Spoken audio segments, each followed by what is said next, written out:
Muy buenos días a todas las personas que se encuentran conectadas.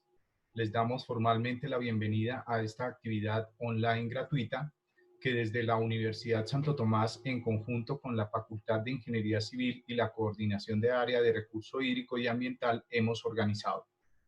Nuestra intención con este espacio es poder ofrecerles una nueva posibilidad para que continúen aprendiendo sin importar en dónde estén y para cada momento de su vida. Bienvenidos. Iniciaremos con la intervención del ponente y finalizaremos con una ronda de preguntas. Durante la presentación pueden enviarnos sus preguntas al chat. El día de hoy nos acompaña el ingeniero Francisco Beltrán Guevara. Francisco es ingeniero civil de la Universidad de los Andes, con más de 30 años en la industria, con experiencia en áreas técnicas y comerciales. Ha participado en importantes proyectos de prefabricados de concreto desarrollados en nuestro país, como lo son el Interceptor del Río Bogotá, el Interceptor Fucha-Tunjuelo, el Interceptor Tunjuelo-Canoas, el Interceptor del Río Medellín, y solo por mencionar algunos proyectos en el exterior, como la ampliación del aeropuerto Tocumen en Panamá, o los 6.5 kilómetros de box culvert prefabricado para el transporte de cemento desde la planta de Atocongo de UNACEM y el puerto de Cochán en Perú. Sin más preámbulo, apreciado Francisco, bienvenido.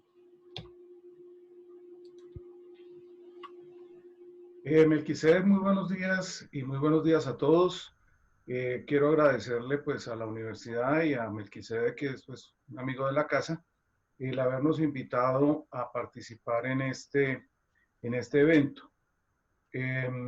Pues la intención es transmitir algo del conocimiento que personalmente tengo y también compartir pues las experiencias que la compañía y que Titán en particular pues ha desarrollado durante estos años, pues llevamos más de 80 años en el negocio.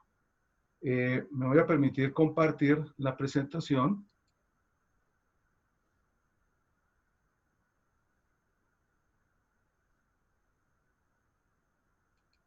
Quisiera confirmar que la están viendo.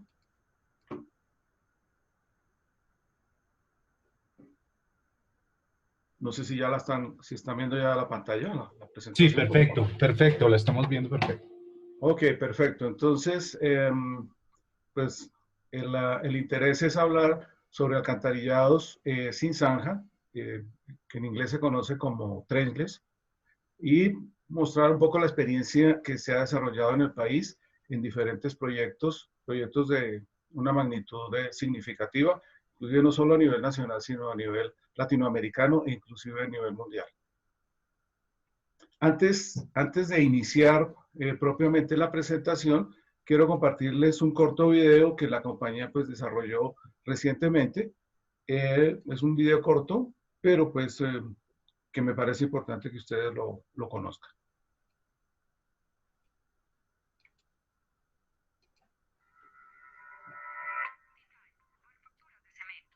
Compañía 100% colombiana, con más de 80 años de trayectoria y experiencia, líder en el segmento de prefabricados de concreto, aportando al crecimiento del sector de la construcción y el desarrollo de nuestro país. Continuamos haciendo nuestro mayor esfuerzo para brindar las mejores soluciones en el desarrollo de cada uno de los proyectos de edificaciones, espacio público, infraestructura y alcantarillado. En nuestras plantas de Cota, Medellín y Barranquilla, contamos con un importante inventario disponible para cubrir las necesidades inmediatas. Un equipo de trabajo dispuesto a prestar un servicio ágil y eficiente. Estamos contigo. Compra producto colombiano.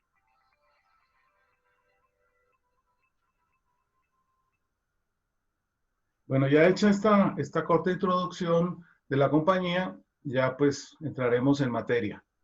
El propósito, como les mencioné, es hablar de tuberías sin zanjas, es hablar en particular de un sistema de construcción que se denomina pipe jacking, que es traducido al español es hincado de tubería, que es una tecnología que es muy antigua. Estamos hablando de que lleva más de 100 años en el mercado. A pesar de que en Colombia pues lleva tal vez 20 años de desarrollo esta tecnología, pero son tecnologías antiguas y que han tenido mucho desarrollo, sobre todo en los últimos 50 años. Esta tecnología está, digamos, basada en que se empujan los tubos dentro del suelo, de tal manera que no haya interferencia en la parte superior, en donde están las vías, donde está el tráfico, donde está la ciudad en actividad. No se percibe el trabajo que se está realizando en el subsuelo. Para esto, pues se utilizan unos gatos, un sistema de hincado que más adelante les voy a mostrar. Esto tiene una ventaja interesante, y es que en la medida en que uno va desarrollando el hincado de la tubería, de manera simultánea se va realizando la excavación. Entonces va haciendo una serie de actividades que todas son simultáneas y logrando que la tubería vaya quedando terminada en la medida que el túnel va avanzando. Casi que cuando uno termina de hacer la excavación, el túnel prácticamente está terminado. Esto pues es una ventaja significativa porque no hay que hacer labores posteriores para terminar el conducto. Ofrece una serie de ventajas porque es una instalación flexible. La tubería que se instala y el tubo que es el conducto que finalmente se obtiene es muy resistente. Es estanco completamente porque tiene unas juntas flexibles que se van colocando en la medida que va avanzando el túnel. Y todo esto, como les menciono y reitero, es mientras se va excavando el túnel. Se van haciendo todas las labores de manera simultánea, que esto es una ventaja significativa. Lo único que pues, hay que hacer son unos sitios donde tiene que colocarse la tuneladora y colocar unos muros como de reacción para apoyar los gatos hidráulicos. Esto pues a una manera de introducción de qué estamos hablando de la tecnología de pipeline. Como les mencioné, estas son tecnologías muy antiguas. Hay referencias de 1910 de proyectos que se comenzaron a realizar, seguramente con una forma muy primitiva, pero unos desarrollos iniciales interesantes. Luego en los 60 se utilizó ampliamente en el Reino Unido y en Estados Unidos, y ya se crea la Asociación Americana, que estas asociaciones pues normalmente empujan mucho el desarrollo de las tecnologías, ¿no? Se recogen esfuerzos, se hacen sinergias y esto hace que la tecnología tenga unos desarrollos importantes. Los japoneses en los 70 lo industrializan, pues con toda la tradición que tienen ellos de tecnología, logran importantes desarrollos técnicos para estos equipos. De hecho, la empresa Komatsu fue la primera que desarrolló la máquina automática en el año 75. Luego los europeos, que creo que son los líderes hoy por hoy de esta tecnología, han hecho desarrollos muy importantes desde los 80. Y con estas tecnologías es que se ha trabajado en Colombia para hacer los proyectos que más adelante les voy a mencionar. Y tal vez como para concluir, lo que puedo mencionarles es que las máquinas que operan hoy son completamente controladas de forma remota, inclusive las más grandes, que ya podré mencionarles de qué tamaños estamos hablando. Antes de entrar en la explicación particular de la tecnología, quisiera mencionarles algo del trenchless, que es no solamente el sistema de pipe jacking o microtunneling, que es lo que les voy a mencionar, sino que hay demasiadas y muchas tecnologías relacionadas con este sistema. De hecho, cada cuadrito azul que ustedes ven es una tecnología. Lo que sucede es que pues no todas se aplican para lo mismo, no todas sirven para lo mismo. Si hacemos referencia, digamos, a los sistemas de alcantarillado en el pasado, básicamente lo que hacían las empresas o lo que se hacía cuando se instalaba una tubería era instalarla y pues hacerle algún mantenimiento, y si se presentaba alguna falla, sencillamente excavar, romper y esperar a ver qué pasaba, de pronto reemplazar el tubo y no más. Pero pues resulta que estos activos que tienen las compañías, que tienen las ciudades, las empresas de servicios públicos son importantes. Entonces hay que tenerlos monitoreados, hay que saber qué hay en el subsuelo, qué cantidades de tuberías, qué diámetros, en qué estado están. Entonces estas tecnologías sin zanja, que no solamente, como les digo, se refieren a la instalación de tubos, son muy importantes. Hay un aspecto muy interesante que es el de inspección, que está en la parte izquierda, que hay equipos desarrollados y cada vez esa tecnología va avanzando, en la cual es posible verificar que está en el subsuelo. Con un georradar, pues es posible saber qué tubería se encuentra en un andén, en una calle, el diámetro, el material, y permite hacer un catastro de redes o actualizar el catastro que se tenga. Y con otras metodologías, como una cámara de televisión o con otros equipos, se puede determinar en qué estado o en qué condición está. Si uno hace esa inspección y tiene su catastro de redes y su estado de tuberías bien actualizado, pues puede proceder a cambiar, a rehabilitar, si así lo requiere el proyecto o la instalación de la tubería. También se pueden hacer nuevas instalaciones, sencillamente porque pues hay que ampliar las redes, porque hay que hacer nuevos desarrollos. Para esas nuevas instalaciones existen tecnologías y dentro de esas está la de pipe jacking o microtunneling, que son las tecnologías sobre las cuales voy a hablar ahora en adelante. Pero pues quería dejarles este mapa de técnicas de tuberías o trabajo sin zanja. Hay algo importante y es que todo esto está orientado, está soportado por una asociación internacional que tiene su sede en Londres, que es la ISTT. Es una asociación que tiene, no sé, tal vez unos 30 o 40 años ya de haberse creado e impulsa el desarrollo de todas estas tecnologías. Y lo interesante para nosotros es que en Colombia se creó una asociación que está asociada a la internacional, que es el Instituto Colombiano de Tecnología de Infraestructura Subterránea, ICTIS, a la cual somos asociados y ha hecho un esfuerzo muy importante para divulgar todas estas tecnologías. Entonces yo los invito a que puedan ustedes consultar las páginas que les estoy dejando de referencia. Ahí hay mucha información, se pueden asociar, recibirán también invitaciones a cursos.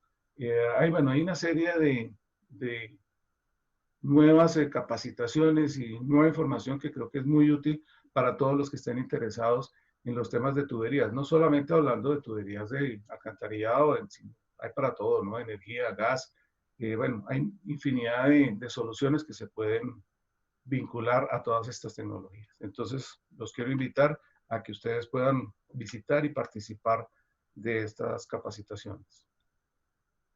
Ya entrando en el tema de la metodología como tal del pipe jacking o microtúnel, que en esencia, digamos, es lo mismo.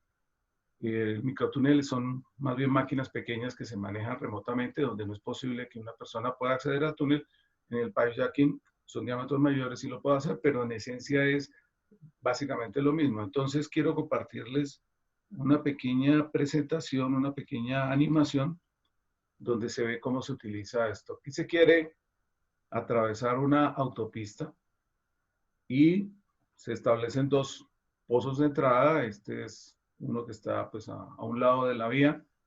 En esta se van colocando una serie de equipos que ya los fabricantes los realizan de forma compacta, de tal manera que llegan en contenedores, se colocan al lado de la excavación o del pozo, con todas las conexiones, tuberías requeridas, su planta eléctrica. Traen el equipo de hincado, que como ustedes ven está soportado sobre un muro de reacción, y también se le realiza un piso concreto reforzado, y en esa se apoya la máquina. Esta es una máquina pequeña, posiblemente pueda trabajar 60, 70 centímetros de diámetro, la cual realiza el corte en el suelo. Aquí estamos suponiendo que es un material seguramente con mucha grava y arena. Será un tipo de máquina el que se utilice en esos casos. Esta máquina va realizando el trabajo de excavación, va avanzando y detrás se van colocando los tubos. Entonces, era lo que yo les mencionaba al inicio, que en la medida en que uno va haciendo la excavación, simultáneamente va colocando el tubo y es el tubo terminado. Como ustedes vieron, había dos pozos, uno de entrada y uno de salida. Esta máquina pues ya realiza todo el trabajo de pasar de un lado al otro y ya ha colocado los tubos. Cuando yo retiro la máquina en el pozo de salida, hago los trabajos de finalización, digámoslo así, de pozo y ya la red queda terminada. Y ya le puedo dar paso al agua sin haber afectado una infraestructura tan importante como una autopista. Esto, pues, como lo muestra en la imagen, está a las afueras de la ciudad, pero también se puede hacer dentro de la ciudad y lo hemos hecho nosotros en varios proyectos.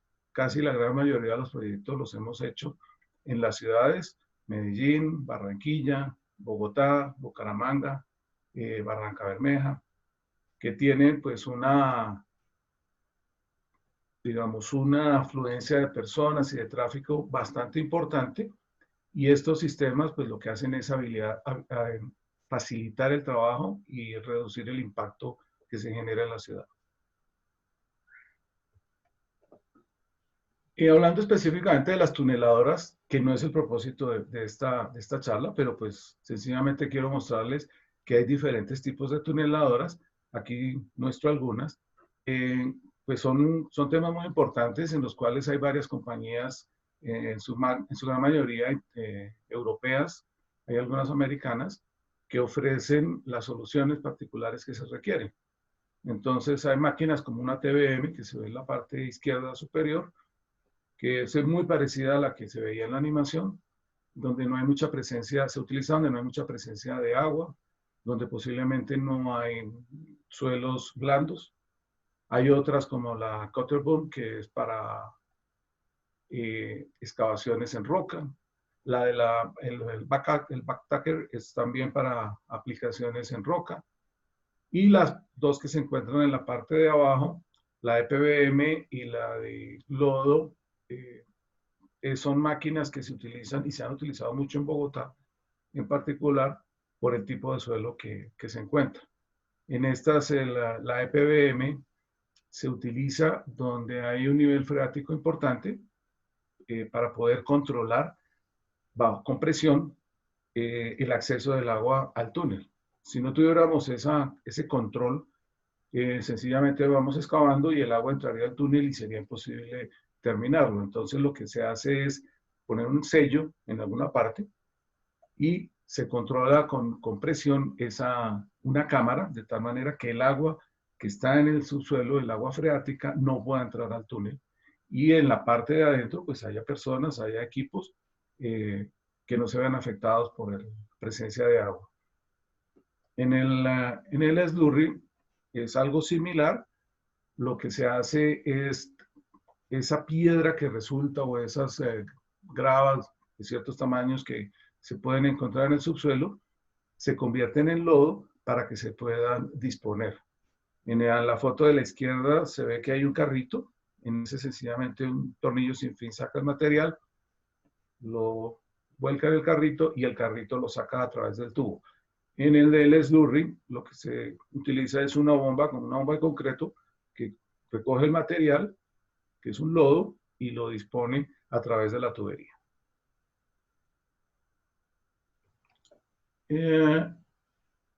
Uno de los elementos importantes que se tiene que utilizar en este tipo de instalaciones, pues es el tubo. El tubo no solamente puede ser de concreto. En el pasado se han utilizado muchos materiales: acero, fibras, tubos de hormigón polimérico y concreto.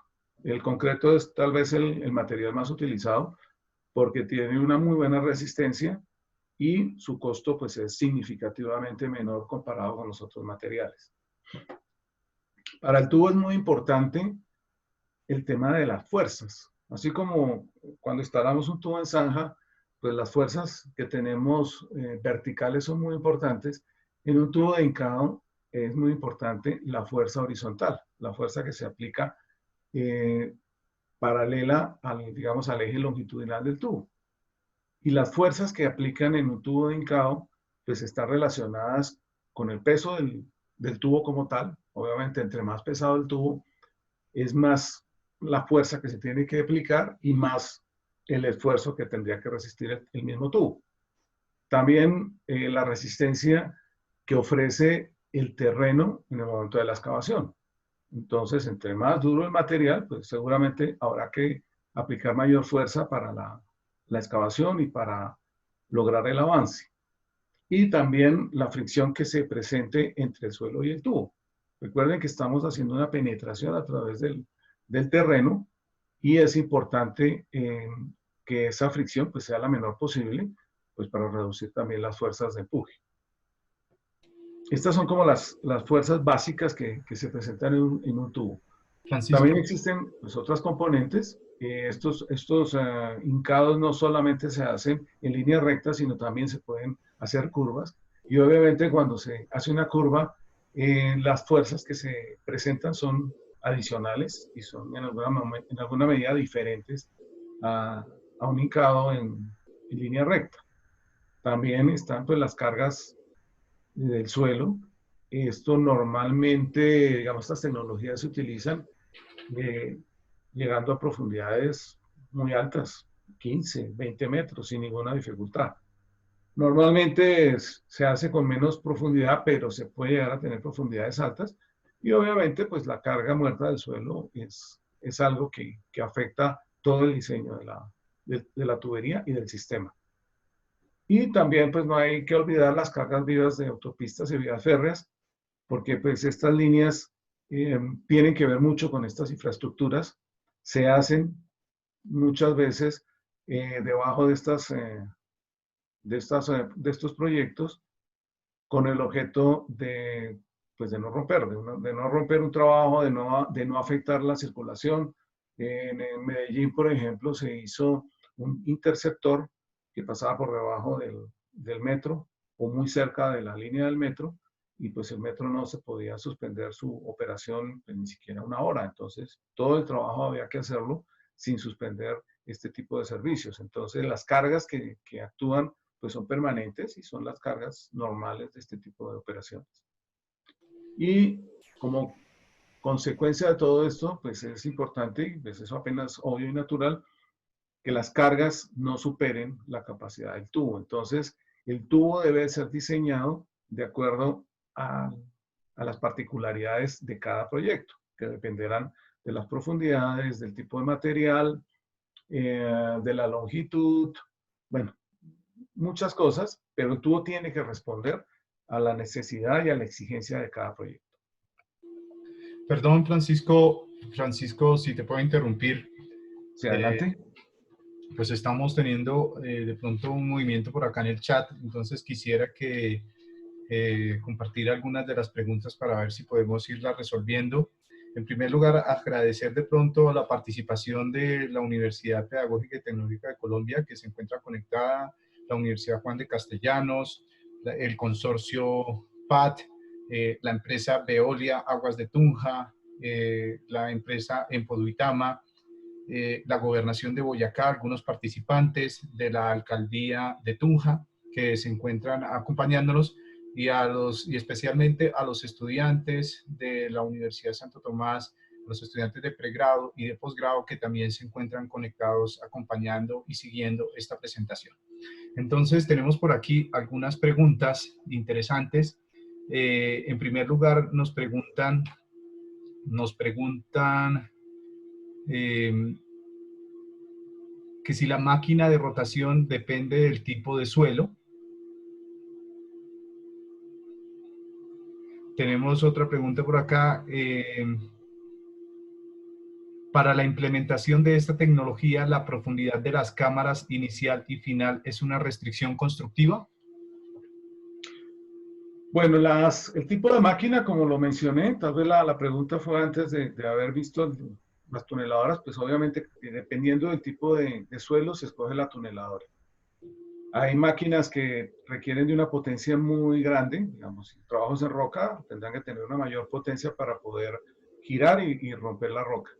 En otros casos, como en Bogotá, donde pues hay una presencia muy alta de arcillas, ya el tema no es tan crítico en sí en la potencia de la máquina, sino cómo se hace el manejo de ese material y cómo se controla la entrada de agua al conducto. Todo eso está diseñado dentro de las máquinas.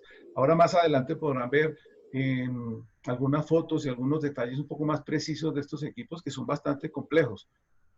Cuando tienen estas cámaras, digamos, presurizadas, el acceso tiene que hacerse casi que con personas que tienen experiencia en cámaras hiperbáricas. Digamos, la tecnología es bastante interesante y bastante compleja. Yo les voy a dejar también más adelante un vínculo para que puedan consultar, digamos, con empresas reconocidas como Herregne, que es uno de los proveedores más importantes de Alemania. Y discúlpeme, Melquisedec, la segunda pregunta era con respecto a los pozos, tal vez, ¿sí? Sí, nos preguntaban que si la profundidad de las cámaras inicial y final es una restricción constructiva. Digamos que las cámaras, pues, tienen la profundidad que va a tener la instalación como tal. Entonces, no son una restricción. Realmente se han hecho cámaras y hay unas tecnologías inclusive para poder hacer el linkado de tubos en sentido vertical, para poder hacer pozos profundos. Pero normalmente los pozos no van más allá de 15, 18 metros. Obviamente tienen las dificultades que presenta el terreno, ¿no? Hay sitios donde hacer esa excavación es sencillo, en otros casos será un poco más costoso, pero no es un tema digamos, un reto técnico que no se pueda vencer. Y la profundidad, pues, es la misma que se tenga para la instalación de la tubería. Por acá tenemos varias preguntas. Por acá nos cuentan que nos pregunta ¿cómo es el rendimiento de construcción en comparación con los métodos tradicionales? Pues este es un sistema que tiene unos rendimientos muy altos. Digamos que la primera etapa de realizar los pozos puede ser un trabajo más lento, pero el hincado de la tubería se hace de una manera muy rápida. Por ponerles un ejemplo, en una tubería de 2,45 de diámetro o 2,75 de diámetro, se han logrado instalaciones o avances de 30 metros diarios, que es un avance significativo. Hay un proyecto que tengo más adelante también para mostrarles, donde se preveía un tiempo de instalación de 36 meses en zanja, normal, convencional, y se hizo en 24 meses con estos sistemas de hincado. Aquí hay que, como en todos los proyectos, si está bien planeado, si está bien pensado, se gana tiempo.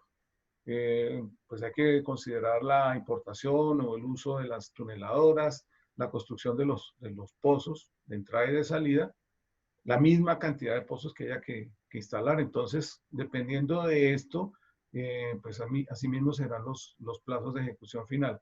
Pero en el hincado como tal, los rendimientos son muy interesantes, son muy buenos. Y vamos a atender a pesar de que tenemos bastantes preguntas, pues vamos a dar esta última. ¿Las máquinas controlan la pendiente requerida en el momento de la instalación? Sí, completamente.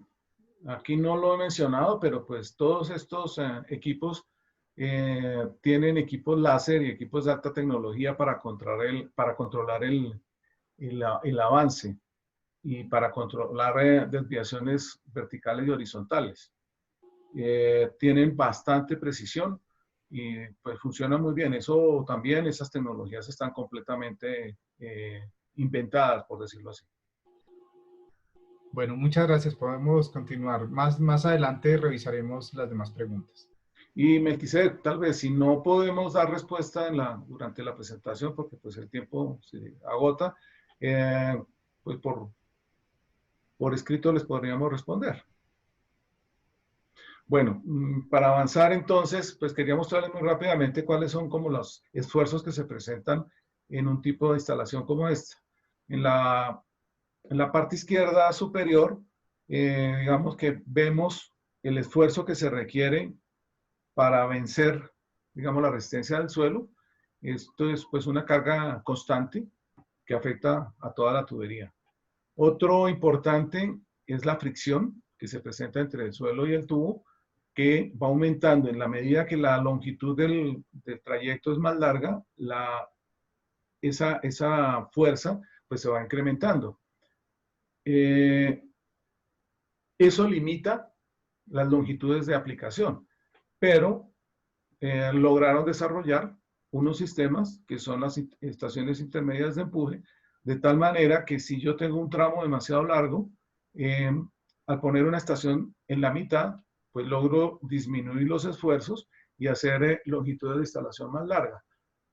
Al comienzo del uso de esta tecnología, las longitudes eran muy cortas, 50 metros, 80 metros, 100 metros. Esto fue aumentando y con el uso de las estaciones intermedias realmente se vencen longitudes muy largas. Tal vez el tramo más largo que hemos hecho nosotros con tubos Titán han sido tal vez unos 1200 metros, con unas 3 o 4 estaciones intermedias en el tramo. Esto es una ventaja significativa porque en la medida que yo tenga menos pozos, pues el costo es más reducido. La inversión en pozos es alta. Igual, pues, si el trazado no lo permite, porque hay cambios en el alineamiento, pues habrá que hacer más pozos. Eso, pues, tiene varias variables a considerar. El tubo de hincado, pues, básicamente es igual a un tubo reforzado para zanja, con algunas diferencias en la campana. Ahí se alcanza a observar que tiene una campana metálica.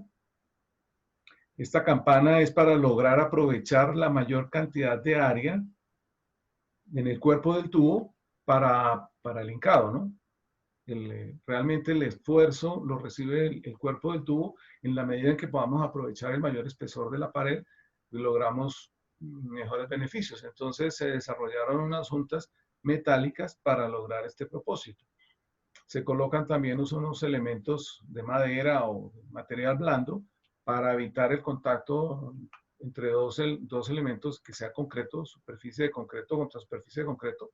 Entonces se pone algo de madera, algún material blando para disminuir los esfuerzos. Se colocan también sistemas de izaje, aquí alcanza escasamente a verse algo, elementos muy seguros para poder bajar el tubo al foso. En el foso normalmente hay personas en el fondo y hay equipos costosos, entonces un accidente pues no se puede permitir y se han desarrollado sistemas de izaje rápidos y seguros. El refuerzo, pues aquí se alcanza a ver el tipo de malla que se utiliza. Tiene una mayor densidad en el sentido longitudinal que en el sentido circunferencial, pues obviamente por la distribución de esfuerzos diferente entre un tubo de hincado a uno de zanja. La junta, pues la junta va en este punto donde está la campana. El sello es importante porque de hecho hay que garantizar el sello para la operación de hincado. Recuerden que uno de los puntos es reducir la fricción entre el tubo y el suelo. Normalmente lo que se hace es inyectar bentonita o un material similar para disminuir esa fricción entre el túnel y la superficie de concreto. Para eso se dejan unos tubos de inyección donde se hace este trabajo de colocar la bentonita. Y pues obviamente la bentonita estará puesta por fuera del tubo y hay que prevenir que entre al conducto. Entonces este sello funciona primero para evitar que el agua entre y la bentonita entre. Y luego, pues ya cuando el sistema esté en operación, para que el agua que se esté trasladando dentro del tubo salga al suelo. Entonces, digamos que ese sello cumple esas dos funciones y trabaja desde el momento del hincado. Quiero mencionarles rápidamente un proyecto del IRB en Bogotá que se hizo al norte de la ciudad, fue uno de los primeros. Pero aquí, y tal vez voy a ir un poquito más rápido, se hicieron 10 kilómetros de instalación de tubería en diámetros grandes, hasta 2.750 milímetros. Había un túnel en roca que se hizo en forma tradicional. Se realizaron 12 pozos de 8 y 12 metros. Los de 12 metros eran los de entrada y los de 8 eran los de salida, con pantallas de 25 metros. Y se hicieron 9 pozos intermedios que eran luego requeridos para la operación del sistema. Y se terminó con construcción de un box culver de 350 metros de longitud, que era ya al finalizar el proyecto. ¿Qué es lo interesante de este sistema? Pues que se hizo en un tiempo, como alguien preguntaba que cuáles eran los tiempos, se había previsto 36 meses y se hizo en 24.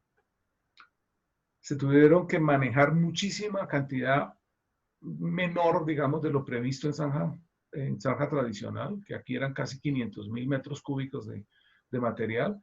Realmente se manejaron 90.000, incluyendo pues, la parte de excavación a cielo abierto, que eran los pozos, y lo que se sacó del túnel. Entonces aquí hay un impacto significativo, mucha menor cantidad de camiones circulando por las vías, un material que normalmente no es fácil de disponer, entonces esa reducción fue significativa.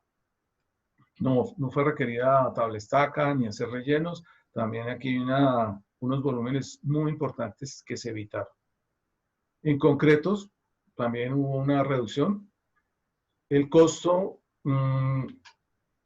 digamos que se eleva en el CADO, porque pues hay que traer las tuneladoras, hay que traer equipos que son costosos, pero que se pagan por la menor trabajo de ejecución propiamente, y digamos que el valor en su momento salió muy similar. El valor total de la obra, pero con una ejecución muy limpia y en mucho menor tiempo. Esto se terminó en el año 2001 y pues está trabajando de forma impecable este proyecto. Quiero mencionarles acá algunos de los proyectos más relevantes que se han hecho en Colombia. Ya podemos mostrar algo más de 50 kilómetros en proyectos de diámetros grandes. Hemos hecho una cantidad significativa de proyectos con diámetros menores. Entonces, el mensaje es que la tecnología funciona muy bien, se ha aplicado muy bien y es realmente un aporte al desarrollo de las redes en Colombia. Se han hecho en Bogotá varios, el IRB, el IFT, Fontibón, el ITB, todos estos para saneamiento del río Bogotá en su gran mayoría. Algunos en Medellín, y se hizo uno muy interesante en Barranquilla para el control de los arroyos. Como algunos de ustedes seguramente saben, Barranquilla pues tiene un problema de manejo de agua y lluvia que ha sido grave para la ciudad, y desde hace unos 5 años vienen mejorando y trabajando en ese tema, y convencimos a la alcaldía en su momento de que trabajara con ese tipo de tecnologías, y se hizo la canalización del arroyo de la 91 del 2017 con una tubería, y el resultado fue muy interesante y muy bueno. Aquí menciono una instalación pues, que no se hizo con hincado, que es la de la planta del salitre, que se hizo con una producción de box culver prefabricado.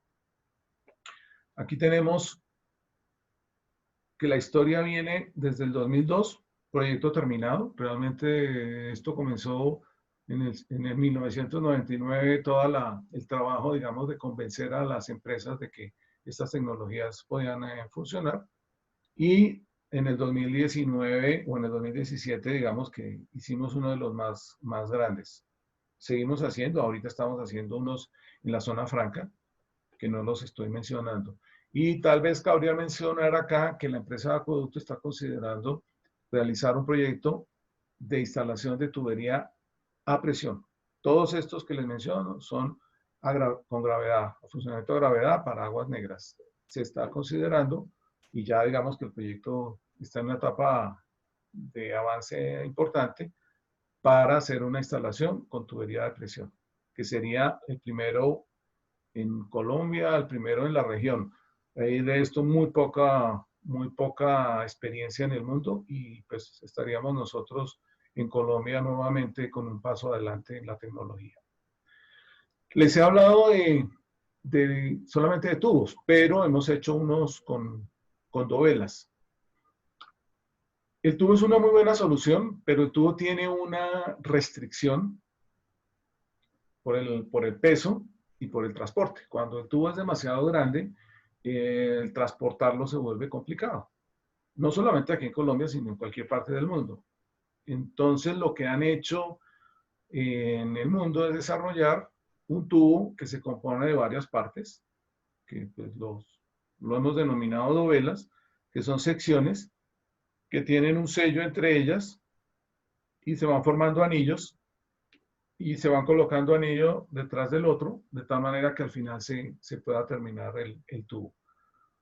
Con esta tecnología se han hecho pues, no solamente túneles para conducción de agua, sino túneles viales, túneles férreos, el túnel del Canal de la Mancha se hizo con este tipo de tecnología. Estamos hablando ya de diámetros muy grandes, 10, 12 metros, máquinas enormes, gigantes. Aquí en Colombia pues no lo hemos utilizado. Se hubiera utilizado en el caso de haber hecho la construcción del metro subterráneo, hubiera aplicado una tecnología como esta. Esta pues lo han hecho digamos, en países cercanos, en Panamá, en Perú, en Ecuador, han hecho este tipo de instalaciones para sistemas viales y férreos. Y en Colombia lo hemos aplicado ya en dos ocasiones para dos proyectos que ya eran, digamos, los colectores finales del saneamiento del río Bogotá, que tenían diámetros de 375 uno y el otro de 4.200 milímetros, que pues hacerlo en tubo no era sencillo y se prefirió hacerlo con dovelas. La fabricación del tubo y de la dovela es, digamos que en esencia es muy parecido. Son moldes, es un concreto de alta especificación, es una armadura metálica. Obviamente, pues el diseño de cada uno de los elementos considera unos esfuerzos y unas condiciones diferentes, ¿no? Pero en esencia es lo mismo. Aquí les quiero compartir también una imagen donde se ve cómo se instala un túnel con dovelas. Es muy similar a la instalación de tubería, con máquinas obviamente mucho más grandes, de diámetros mayores, y la longitud de la máquina es mayor. Por ponerles de referencia, en el túnel de Canoas, la máquina tenía, en total, la que estaba dentro del túnel, tenía más de 120 metros de longitud. Son equipos entonces complejos para proyectos grandes. Con un túnel con dovelas pues no se podrá hacer para atravesar una autopista, tendrá que hacerse para tramos muy largos, de 8 kilómetros, de cosas de ese estilo. Los prefabricados se hacen en planta, se transportan hasta el sitio del proyecto y les puedo mostrar en la siguiente cómo funciona la instalación. En esta se alcanza a observar que dentro del túnel pues tiene que haber espacio suficiente para la operación de estos equipos.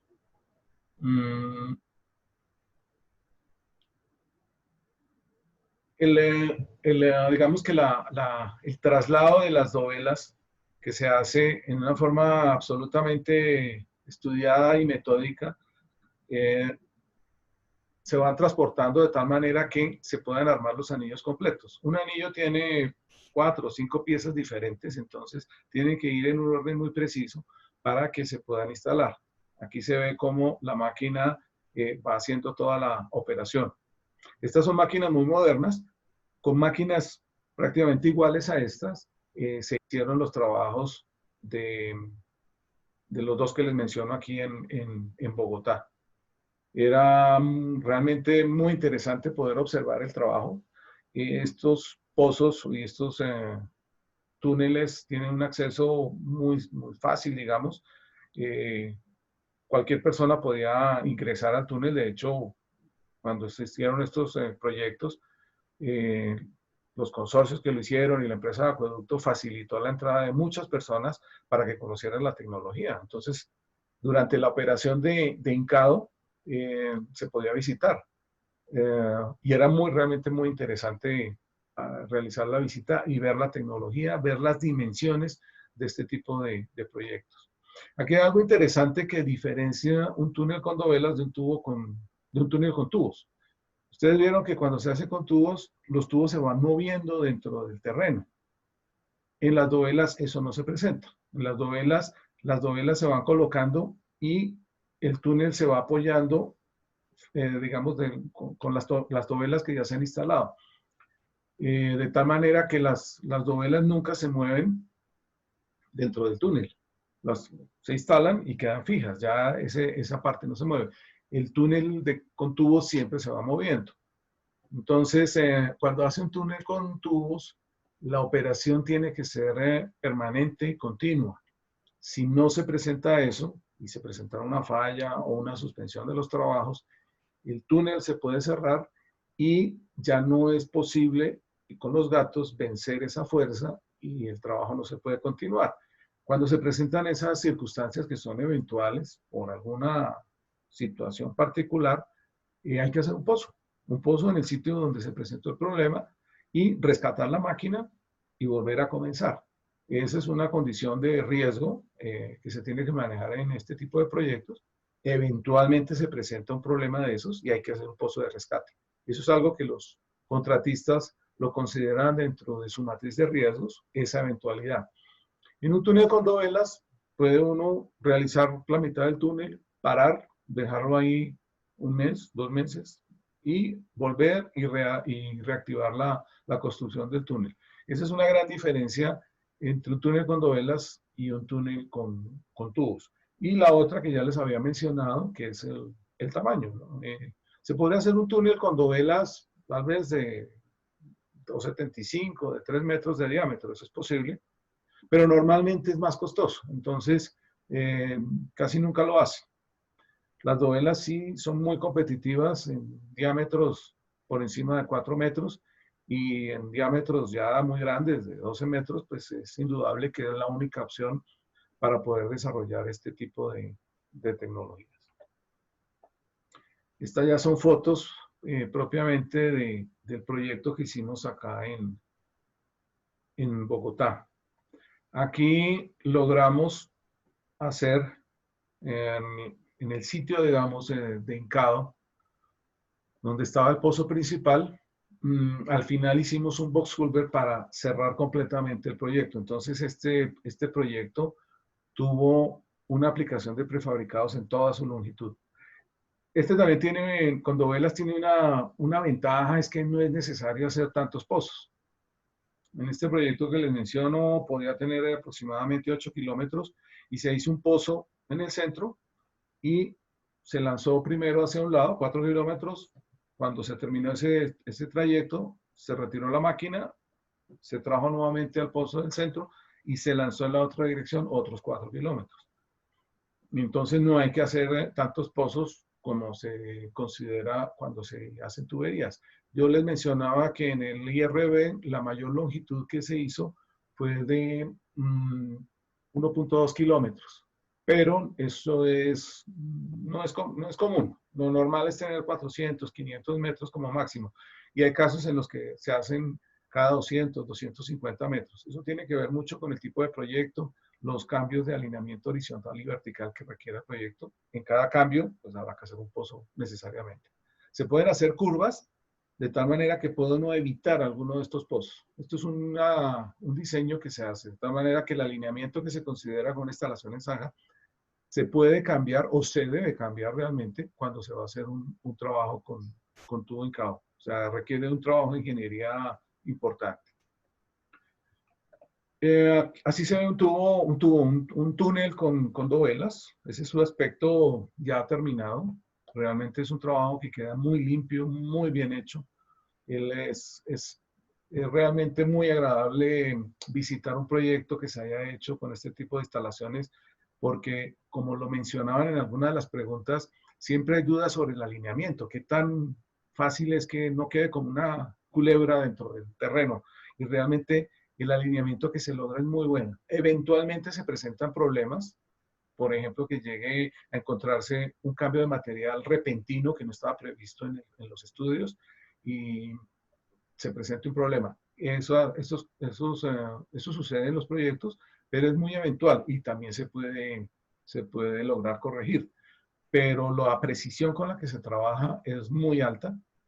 Los prefabricados que se trabajan para este tipo de soluciones son muy precisos. Un tubo de hincado es más preciso que un tubo de zanja, y las dovelas son elementos muy, muy precisos que tienen que fabricarse. Entonces, eso obliga a que el proyecto en sí tenga una precisión mayor a la que uno podía prever con una serie de imponderables que se puede presentar en los proyectos. Aquí abajo les puedo mencionar que desde el 2008 hicimos estos proyectos de dovelas, 3,75 de diámetro y casi 9 kilómetros. Y el último que hicimos, que fue ya el interceptor final de Tunjuelo Canoas, el que lleva a la futura planta de tratamiento, tenía 4,200 milímetros y se hizo un ramal de 3,200. Fueron casi 11 kilómetros, tenemos casi 20 kilómetros de túneles con estas tecnologías en Colombia. Información que creo que muchas personas no conocen, que creen que estas tecnologías son nuevas en el país, y realmente llevamos muchos años trabajando no solamente en los prefabricados, sino en el desarrollo de la tecnología. La empresa de acueducto, de EPM, han trabajado mucho, tienen normas al respecto. Hay empresas de hincado que están trabajando, y pues interesante que ustedes puedan considerar estos proyectos para el futuro. Las personas que tienen incidencia, digamos, en las decisiones del uso de estas tecnologías, pues están invitadas a que podamos discutir, trabajar sobre estos proyectos. Nosotros siempre estamos dispuestos a apoyar, a dar la información que tenemos, a hacer los contactos que se requieran para poder desarrollar estas nuevas tecnologías en el país, que realmente son muy interesantes. Ya para terminar, pues quisiera darles los datos de contacto. Esta conferencia la hicimos a través de Luzmila Forero, que es una de las personas que maneja el tema comercial en la compañía. Les dejo sus datos de contacto y están también los míos, correo y teléfono, y estaremos aquí pues dispuestos a darles información, a ampliarles esta pequeña presentación que les hicimos. Esto tiene pues mucho más tema, hay muchas más cosas que mostrar. Y pues no, de nuevo darle las gracias a Melquisedec y a la universidad por dar este espacio para compartir estas experiencias con ustedes. Bueno, pues Francisco, no, a usted muchísimas gracias por acompañarnos y brindarnos pues esta oportunidad de conocer un poco de estos proyectos pues que obviamente son de bastante interés en nuestra región. Aprovecho para agradecer también a las personas que se encuentran conectadas a través del canal institucional de la universidad, el canal de YouTube institucional de la Universidad de Santo Tomás, y a los asistentes que se encuentran conectados, a los personas de la Universidad de La Salle, de la empresa Ingelec, de la empresa Vulcan Constructions, de la empresa Puentes y Carreteras, de la empresa Oxiequipos, de la empresa Paviboy, de la empresa INCCA Limitada, de Concrear, de J&B Ingeniería, y espero me disculpen si se me escapan algunas, pues son bastantes las empresas. Nuevamente agradecer a todos los estudiantes de las diferentes universidades que se encuentran conectados en este momento y siguiéndonos a través de las redes sociales y a través del canal de YouTube y a través de este link de Zoom. Vamos a hacer algunas preguntas, la verdad tenemos varias, pero pues hay alguna interesante por acá que me parece pertinente compartirla. Nos dicen que dado que en Boyacá en los municipios algunos son de difícil acceso y los diámetros de los alcantarillados son pequeños, si existe alguna restricción en cuanto al tamaño al tamaño y a los diámetros mínimos que se puede manejar en este tipo de sistemas. Digamos que en diámetros, nuestra experiencia la hemos desarrollado desde por ahí 400 milímetros. O sea, un tubo de 16 pulgadas en adelante lo hemos logrado encar. Considerar una tecnología, digamos, por costos, hay que mirar digamos, la dificultad del proyecto, eh, la longitud del proyecto. Obviamente un proyecto entre más largo es más viable hacerlo, porque esto implica traslado de equipos, hacer los pozos. Hay una ventaja y es que si hablamos hace 15 años, pues no había disponibilidad de equipos y siempre había que pensar en comprar. Y comprar un equipo para amortizarlo en un solo proyecto era casi siempre inviable. Pero ahora hay muchas empresas que ya han hecho inversión, que tienen equipos disponibles y que estarían dispuestos a trabajar. Y obviamente eso ha hecho que los proyectos pequeños sean viables. Yo no podría decir cuál tamaño de proyecto o desde qué tamaño puede ser viable. Depende de muchas cosas. De hecho, hay proyectos muy difíciles de hacer en zanja. Son muy costosos. Una solución sin zanja entraría ahí perfectamente porque resuelve seguramente muchos de los problemas. Hay que mirar cada proyecto, pero pues para eso estamos dispuestos a mirar opciones y mirar y hacer el análisis con los tuneladores, ¿no? Porque nosotros hacemos la parte de los prefabricados, pero hay que mirarlo con las empresas que hacen el trabajo ya de tuneleo. Por acá nos preguntan que en la unión de los módulos de las dovelas, estas se aseguran con platinas o de alguna manera en especial con el fin de evitar filtraciones e infiltraciones, y cómo se hacen las pruebas de estanqueidad en este sistema, en estos tipos de instalaciones.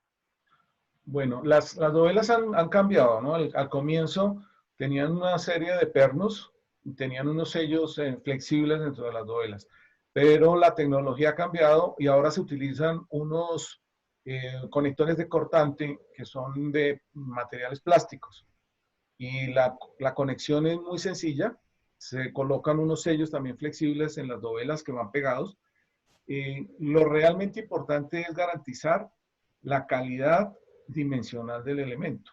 Para eso se trabajan con unos moldes muy precisos, moldes que en los dos proyectos anteriores eran de origen, de un lado, uno era francés y el otro era alemán, muy precisos. Eso es, digamos, como lo más importante para lograr la estanqueidad de un sistema de dovelas, porque tiene muchas juntas. Un túnel puede tener por cada anillo 6 o 7 elementos y cada anillo puede tener unos 50 de largo, entonces la cantidad de juntas que hay que hacer son muchas, pero los sistemas están desarrollados para que eso funcione muy bien. Y las pruebas son las que normalmente están especificadas, que se pueden hacer con aire, con agua. De eso digamos que es básicamente la misma metodología que se utiliza con una instalación con zanja. Bueno, yo veo que tenemos bastantes preguntas y siguiendo la recomendación de Francisco, vamos a tomar nota de cada una de ellas y como tenemos los datos de contacto de todas las personas, pues las remitiremos para poderlas contestar pues con detalle, sin dejar ninguna suelta.